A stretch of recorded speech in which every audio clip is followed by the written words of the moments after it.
Diyos sa bawat isa. Lord God, na patuloy namin pagbulay-bulayan ng inyong mga salita at patuloy din po namin may pamuhay ito at magtiwala kami sa inyong mga salita. Dahil ang pagtitiwala namin sa inyong mga salita, ang pagtitiwala namin sa inyong mga pangako sa amin. Salamat, Lord God, sa umagang ito. Kayo ang maluwalhati at paitaas, Panginoon, sa aming mga buhay. At i-bless yung patuloy ang tahanan ito, Ama. At ang napatuloy, O Lord God, ginagawa, Panginoon. Dinadaos ito at bukas ang pintuan upang gawin ang gawain ito. Ay payagan yung mga salita, Ama. Abutin niyo po ang kaligtasan, Panginoon, ng buong pamilya, Ama. Patuloy niyo po silang tawagin, Panginoon, sa katotohanan ng inyong mga salita. Ang buong sambayanan ni Ate Maggie, O Lord God. Maging sambayanan ni Ate Minda, maging sambayanan ni Kim, maging sambayanan ni Pauline, at sa mga partner sa amin ng City na kayo, Lord God, dumalo din po sila sa gawain ito, ang lahat kami, Panginoon, maging ako, lahat ng parts dito sa Samasidal ng Lord God. Patuloy i-bless, O Lord God, ang aming magpapayong mga salita, si Pastor John, Lord, anointing po siya, Panginoon. Pag-isahin niyo po ang kanyang iyong isipan, Panginoon, ang kanyang isipan, ang na bawat bibitiwan niyang salita, Panginoon, ay buong kapangyarihan ito, Panginoon, at mananahan sa aming mga puso at isipan, O Lord God, at hindi ito mawawala sa amin, Ama. Lord, help us for this day, Heavenly Father, at sa mga araw pang darating, sa mga linggong darating, sa mga buwan darating, sa mga taong darating, Ama. Gawin niyo kaming tapat na maglilingkod sa inyo, Ama. Lord, anong po kung hindi aksidente, Panginoon, ng mga kapatid na nandito, Lord God. Lord, inaabot niyo po sila ng inyong mga salita at may nakahanda kayong pagpapala sa kanilang mga buhay, Ama. Salamat, Lord God, sa umagang ito. In Jesus' name we pray. Amen. Amen. Okay po, buksan po natin ang ating mga Bible, mga kapatid, sa sulat ni Pablo sa mga tiga-Roma, chapter 12, verse 11. So, ito po, no, sa Roma, chapter 12, at sulat ni Pablo sa mga tiga-Roma. Okay? Romans 12, at verse 11 po, yung maiksi lang po yan, mga kapatid. No? Page 263 po. Verse at So, verse 11, maiksi lang po yan. Okay. 263. Yan, so mayroon po diyang sinabi po si Pablo tungkol po sa papaano po ba tayo makikinabang, no, sa pananampalataya natin sa Panginoong Jesucristo. Yan po. So nakita natin, mga kapatid, no? Romans 12 verse 11. Yung 11 po yung maliit, no, yung talata. Yung maliit pong letra. Pagkasipag kayo Tama. at huwag maging tamad. Tama. Puso kayong maglingkod sa Panginoon. Ayun. Parang maiksi lang masyado, no? Sige po. Alam niyo po sa original Bible, sa hindi naman original, yung malapit sa original, yung nakasulat po sa King James. Ate Mabik, pakiulit nga po ulit. Sundan natin. Magpakasipag kayo at huwag maging tamad. Tapos, ano po kasunod? Puso kayong maglingkod sa Panginoon. Oh, may dalawa lang eh. Actually, dalawang talata. dalawa, isang talata, Ate Mabik, pero dalawa yung inutos. Pero po sa King James, 3. Ito po, pakinggan nyo. No? Sabi rito nakalagay, huwag mga tamad sa pagsusumikap. Iyan ang una. Ikalawa, maging maninga sa espiritu.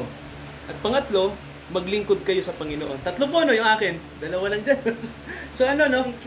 Kasi yung, mas po, pagdating po kasi sa detalye, mas po, masyado pong yan shortcut, at imabi ko po.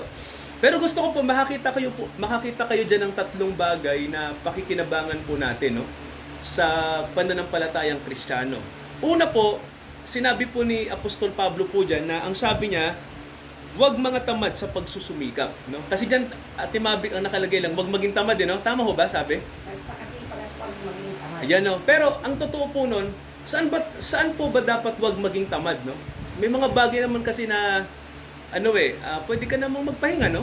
Pero ano po ba yung bagay na hindi dapat tayo ay tamad?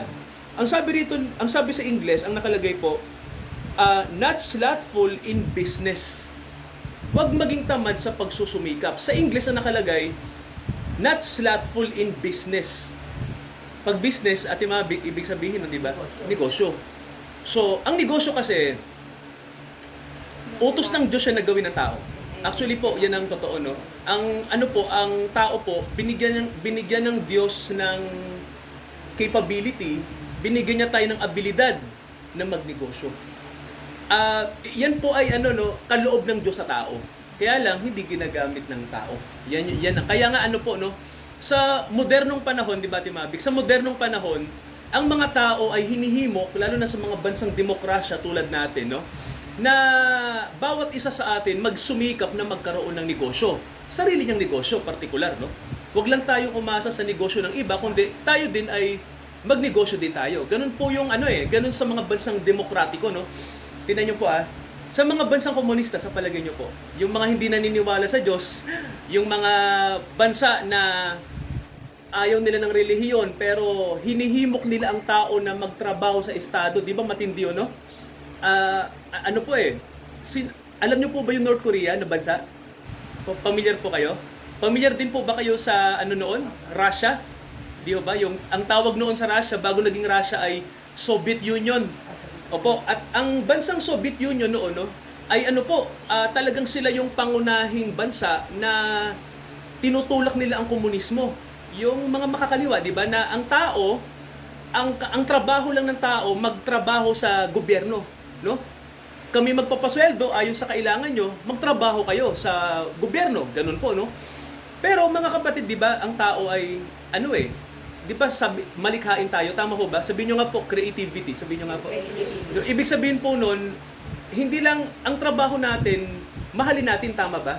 Kaya lang sa mga komunistang bansa na ang mga tao nahihirapan magtrabaho hanggang sa pinapatay na sila sa trabaho. Ganun yung kumbaga po, inaalipin ka na sa pagtatrabaho, hindi nila hinihimok ang tao na na yung ating pagsusumikap ay pakinabang din natin.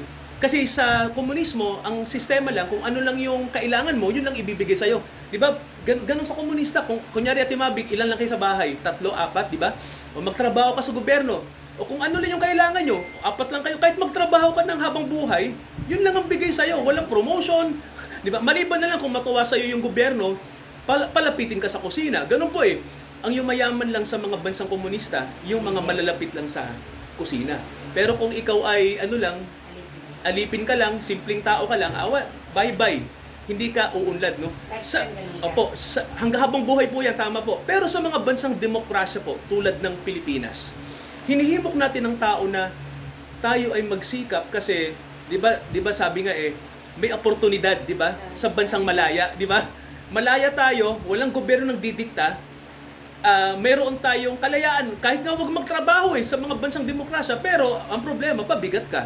Diba? Papakainin ka ng gobyerno kung kaya ng gobyerno. Kung wala, Ate Mavic, kung walang pampakain, di tulad sa ibang bansa na, halimbawa sa Australia na pag putol na yung paa mo, diba? Kumbaga po, wala ka ng silbi, pwede kang suportahan ng gobyerno. Kung paano yan kung may lakas ka pa naman? Tama ho ba? So, sa mga bansang malaya, tulad ng mga bansang demokrasya, ang Pilipinas, o yung US, lalo na po sa US, no? Doon kasi ginaya yung ating pamamahala. Ang US ay bansang demokrasya, di ba? Kapitalista. So, kung ang tao masikap, pagpapalain siya. Tama ho ba? So, yun nga lang po, no? May mga bagay na iniisip natin na ganito po. Ano bang gusto ng Diyos sa atin para tayo ay makinabang? Amen po ba ron? Di ba? Paano ba tayo makikinabang? So, ano sabi, Ate Mavic, huwag maging tamad sa pagsusumikap, no? Unang bagay po, ang pagsusumikap po ay mahalaga. Sabihin nyo nga po, mahalaga. Yan. Isa pa po, mahalaga. Yan. So, ano po kasi, bakit mahalaga? Kasi, alam nyo po, dyan, dinesign tayo ng Diyos dyan eh. Gusto nyo ho ba na, na mamuhay tayo na hindi na tayo nahihirapan? Meron bang ganung desire ang tao? Tayo po. Meron ho ba? Yes. Actually, mayroon Ate Minda, no? Kasi, ang totoo po nun, ang kwento ng tao ganito, Ate Mavic, di ba? Sa Bible, mababasa po natin na hindi naman talaga tayo dapat magtrabaho para mabuhay. Kasi ang bumubuhay sa atin, sino po? Tama, no? Noong wala pa tayo sa pagkakasala, Diyos ang bumubuhay sa atin. Pero nang magkasala tayo sa Diyos, ang sabi ng Diyos, magtrabaho kayo hanggang mamatay. Yun ang parusa, Ate Mavic. Actually, Paghirapan oo, ang trabaho, yan ay binigay ng Diyos, isa sa mga consequence ng kasalanan. Kaya nagtatrabaho ang tao para mabuhay. Kasi nga po, parusa sa atin. Actually, yun ang parusa. Pero, in the first place, wala. Wala talaga, no? Nang tayo ay, sagrado, Para ka nasa paraiso. immortal, paraiso, hindi mo naman kailangan magtrabaho at Mabik sa paraiso. Nandoon lahat, tama ko ba? Kaya lang, nang ang tao ay nagkasala, sabi ng Diyos, mabuhay kayo, magbanat kayo ng buto hanggang sa mamatay kayo. Isa yan sa parusa sa atin. Kaya nga po, ngayon, ang sabi ng Diyos sa atin, magsumikap kayo, no? Para mabuhay kayo. Pero hindi ibig sabihin pababayaan tayo. Amen po ba? Pababayaan ba tayo ng Diyos? Di ba sabi nga, sasamahan ko kayo, di ba? Sabi niya, kaya lang mayroon tayong obligasyon. Sabi niyo nga po obligasyon. Meron tayong responsibility na gawin natin yung iniuutos sa atin. Kaya sabi, huwag tayong maging tamad sa pagsusumikap. So kailangan masikap talaga tayo. Amen po ba? Di ba tayo sa business, karaniwan, di ba Ate Mavic, wala namang negosyo na nagtagumpay eh. Alam niyo po ba ang KFC, di ba? Yung may-ari, ang KFC, Ate Mavic, yung may-ari niya, nag-umpisa siya, ang edad na, senior citizen na. Nasa mga 64 na, 61. Mga ganyan, Kumbaga po, hindi na bata. Kumbaga, parang sa tingin natin, wala nang success yan kasi matanda na, tsaka pala nakaisip ng magandang business, mag-introduce ng recipe ng manok sa iba't ibang restaurant na hindi naman tinatanggap. Yun ang nangyari sa may-ari ng KFC. Nakikinig po ba kayo? Tingnan niyo po nagsikap siya. Tama ho ba? Sa kabila ng kanyang edad, nagsumikap si Sanders na gawin niya yung tingin niya na makakaahon sa buhay niya. Ganun po, no? Kasi Ate Mavic, sa buong buhay niya, matagal siyang empleyado. Wala siyang negosyo. Nakaisip na lang magnegosyo kung kailan na senior na. Di ba? Uugod-ugod na. Doon nag-umpisa ang KFC. O, kita niyo po, ilang branch na sa buong mundo. Di ba? So mga kapatid, ibig lang sabihin po nun, tama pa lang sabi ng Bible, no? Pag nagsikap tayo sa ibinigay ng Diyos sa atin na negosyo, lalo na kung galing sa Diyos po yung negosyo, di ba? Pagpapalain po ba ng Diyos o hindi? Sige po, anong sagot? Pagpapalain. Tama ho ba, no? Kaya sabi ng Panginoon, magsumikap kayo, huwag kayong maging tamad sa pagsusumikap. Kasi nga po, nandiyan ang Diyos kasama natin, di ba? Hindi naman niya, kahit na sinumpa tayo, hindi naman niya pinabayaan, no? Nandiyan yung kanyang gabay. Kaya gawin natin yung ating responsibility. Ikalawang bagay po, no, sa sinasabi ng Bible sa atin. Di ba, Ate Mavic, nakalagay? Ang sabi po ay, ang nakasulat po sa akin ay, ang nakalagay po, maging maningas kayo sa espiritu. Wala po dyan, no? Pero, nyo po, may babasahin akong talata na kapareho po niyan. Samahan mo nga sila sa Thessalonica. Ito po nakasulat. Tingnan natin. Sige, mahal, basahin natin yung unang Thessalonica. Sige. Unang Thessalonica. Sige po, nasa ano po yan? Bandang likod ng Bible natin. Okay po. Unang Thessalonica, mababasa nyo po. Chapter 5. At basahin nyo po yung unang Thessalonica chapter 5 verse 19. Ayan. 339 po. Ayan. 339. Kita niyo. Okay, verse 19. Sige po, sino pong nakakita? Pakibasa po mga kapatid. Ate. Huwag ninyong hadangan ang Espiritu Santo. Huwag ninyong baliwalain ang anumang pahayag nila sa Diyos. Okay. Di ba Ate Mavic, may nakalagay dyan ang sabi? Ano po yung unang pangungusap ulit? Sabi po?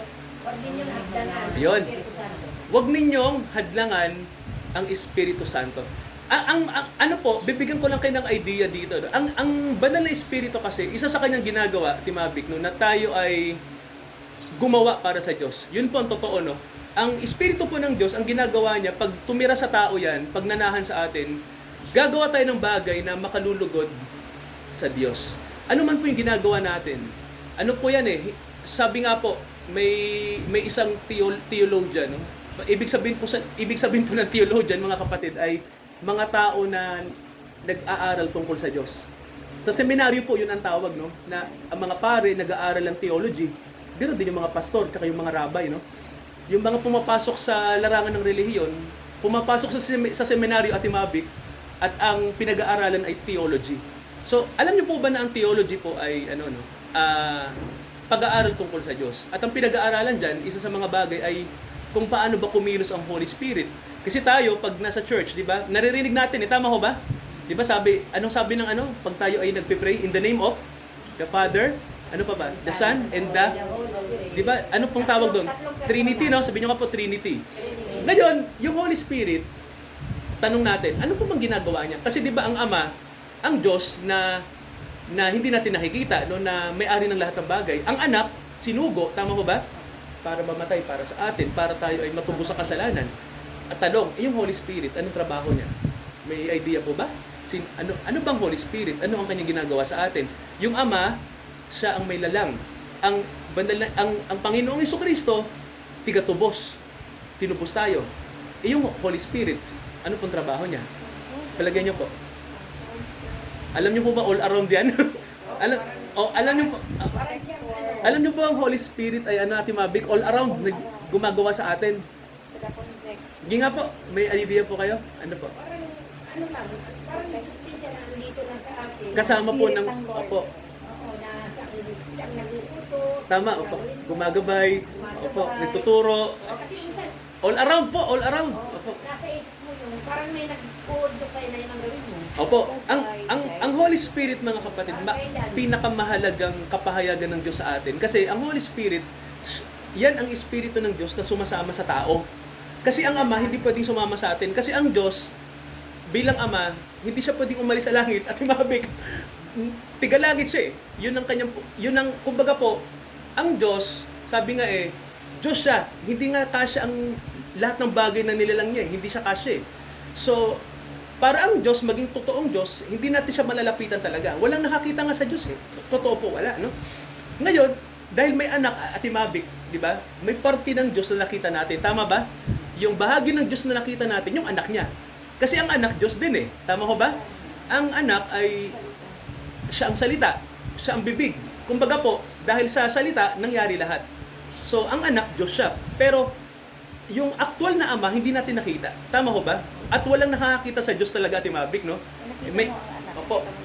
Kaya 'di ba may alagad na nagtanong sa Panginoong Jesucristo, 'di ba, si Felipe, sabi niya, "Panginoon, pwede bang makita namin ang Diyos? Kasi sa matagal na panahon, nagkikwento tayo ng may Diyos, hindi naman namin nakikita." 'Di ba anong sinagot ni Jesus sa kanya? Sabi ng Panginoon, "Yung nakakita sa akin, nakakita sa Diyos." Tama ko ba? Mababasa natin sa Bible 'yan. Kaya mag-iisip kayo, ha? Pag nakita namin kayo, nakita namin ang Diyos. Tama bang Panginoong Hesus sa sinabi niya? Tama po ba? Opo. Kasi Diyos siya na nasa laman. Tama, Ate Mavic, di ba? Hindi mo pwede makita ang Diyos eh. Pero pinili ng Diyos na ipakita niya yung kanyang bahagi. Tama ko ba? Yun yung kanyang anak. Pero ang totoo nun, sabi nga ng Bible, walang taong nakakita sa Diyos. Yung nagpapakita lang pala sa atin, yung salita niya. Opo. Yung walang iba kundi ang Panginoong Jesucristo, no? Siya yung nahawakan na Ate Mavic. Siya yung nakita natin. Tama ko ba? Kaya nga nakagawa tayo ng mga kung ano ba itsura niya, di ba? Meron tayong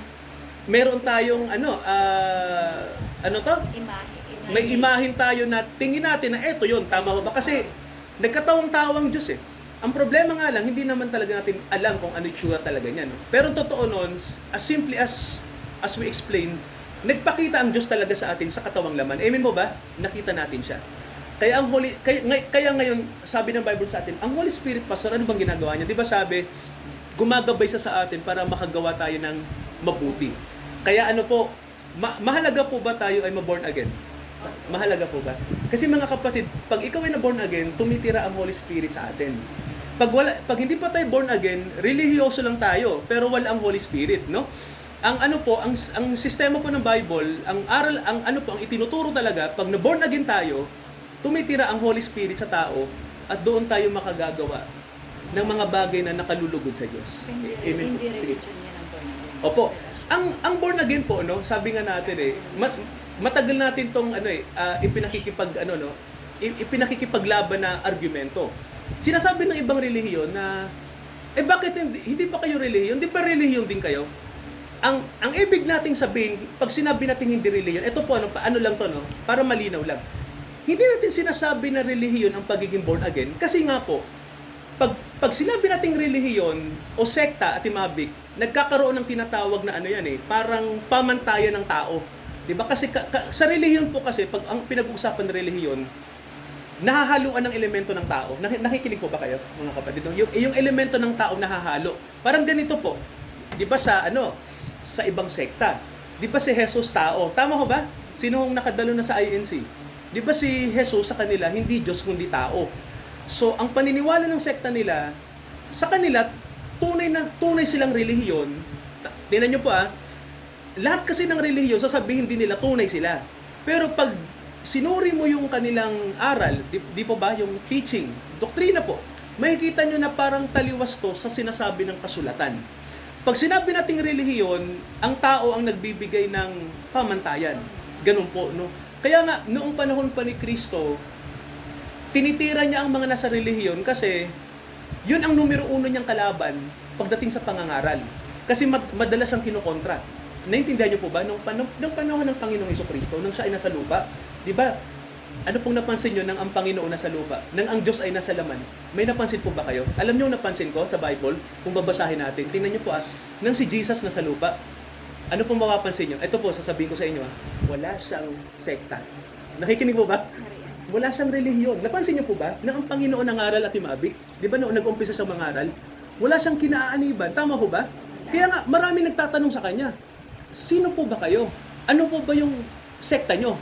May nagtanong sa kanya Ang sabi ng Panginoon, kung ano yung sinasabi ng Ama sa akin, kung ano yung makita ko na ginagawa ng Ama ko, yun yung aking ginagawa. Ang ibig lang pong sabihin, nagtuturo ang Panginoon ng isang universal na pananampalataya. Tama ho ba? Pangdaigdigan na po, no? Hindi po sectarian. Kasi pag sectarian, nilalagay natin ang Diyos sa isang kahon lang. Parang ganun po, pag sekta kahon lang. Ito yung paniniwala namin, ganito kami. Huwag kayong mangialam, kanya-kanya tayo. Hindi ganun, no? Ang Panginoon, gusto niyang alisin yon. Hindi tayo kanya-kanya dito, no? May tamang pananampalataya na pandaigdigan universal. Na hindi kailangan tayo lumabas sa kahon ng relihiyon. Tama ho, ganun ang itinuro ng Panginoon. Kaya nga sabi ng Panginoon na ang aking pananalig ay spiritual. Kumbaga po, tungkol sa Holy Spirit. Kaya nga po, ang Panginoon, sabi ng Bible sa atin, ang gampanin niya ay nagampanan niya kasi sumasa kanya ang ano po yung pangatlong persona? Tama. Kasi ang anak ng Diyos na nasa lupa, sumakanya rin ang Holy Spirit at nakagawa siya ng kabutihan sa marami. Yun din ang gusto ng Diyos. Kanino po? Sa atin din. Yun po yun, mga kapatid. Kaya, ang sabi sa atin, maging maningas tayo sa Holy Spirit, huwag nating hadlangan. At ano po yung pangatlo, mga kapatid? Yung pangatlo na pong sentence, balikan natin yung Romans 12:11, yung pinakahuli po. Ano pong sabi? Ayun, maganda. No? Sabi dyan, at mabig sa huli, maglingkod kayo sa Panginoon. Yan. Alam nyo po, nakalagay yan sa Romans 12, verse 11, no? Na ang pinakahuling salita dyan at mabig nakalagay, maglingkod kayo sa Panginoon. So, mahalaga po bang maglingkod sa Panginoon? Okay, mahalaga po. Alam nyo po, pakinabang yan, no?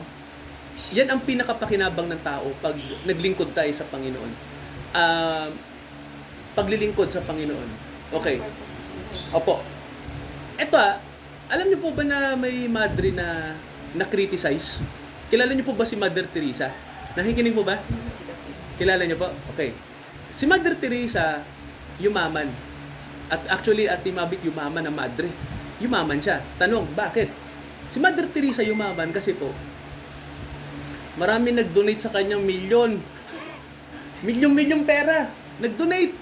Tanong, bakit nagbigay sila ng pera kay Mother Teresa? Kasi si Mother Teresa nagpapa-media, tama ho ba?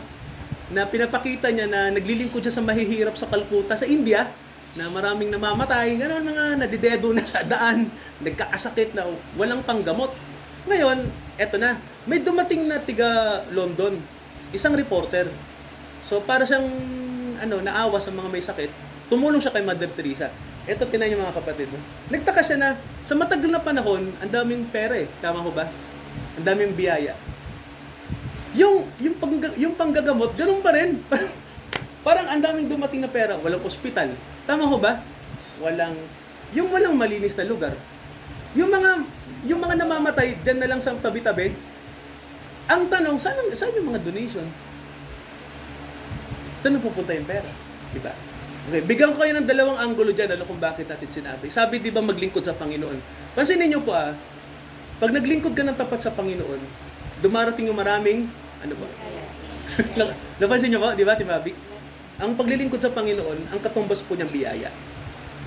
Tama ho ba? Si Mother Teresa tingin ko naman, sa puso niya, gusto niya maglingkod. Maraming biyayang dumating, di ba? Ang problema lang, paano ang paggamit? Nakikinig ba? Di ba? Paano niya nagamit? So, maraming nagsasabi na parang hindi naman ginamit sa maayos. Parang ganon.